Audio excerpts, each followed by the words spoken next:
தமிழகத்தில் மதுக்கடைகளை மூடும் சூழல் தற்போது இல்லை என நெடுஞ்சாலைத்துறை அமைச்சர் எடப்பாடி பழனிசாமி தெரிவித்துள்ளார். சேலத்தில் நடைபெற்ற அதிமுக அரசின் சாதனை விளக்க கூட்டத்தில் பேசிய அவர் இதனை தெரிவித்துள்ளார். கள்ள மது விற்றார்கள், அதன் மூலமாக பொதுமக்கள் பாதித்தார்கள். அப்படிப்பட்ட நிலைமை மாறுவதற்குத்தான் அந்த மாற்றத்தை கொண்டு வந்தார்.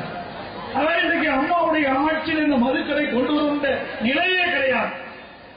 அம்மாவில் ஒருபோதும் மதுக்கடை யாரு அனுமதியே கிடைத்து அனுமதியே வழங்க மாட்டார்.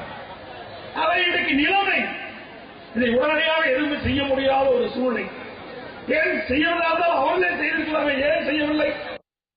அவரை தொடர்ந்து பேசிய அமைச்சர் கோகுல இந்திரா, மக்கள் நல கூட்டணியின் ஒருங்கிணைப்பாளர் வைகோவிற்கு இலங்கை பிரச்சினை தவிர வேறு எதுவும் பேசுவதற்கில்லை என தெரிவித்தார். முதலமைச்சர் ஜெயலலிதா கடந்த காலத்தில் விடுதலை புலிகளின் தீவிரவாதத்தை எதிர்த்ததாகவும் ஈழத்தமிழர்களுக்கு எதிரானவர் அல்ல என்றும் அவர் குறிப்பிட்டார். பின்னர் பேசிய அமைச்சர் வளர்மதி, தேர்தலில் வெற்றி பெற அதிமுகவினரின் வாக்குகளே போதுமானது என்றும் கூறினார்.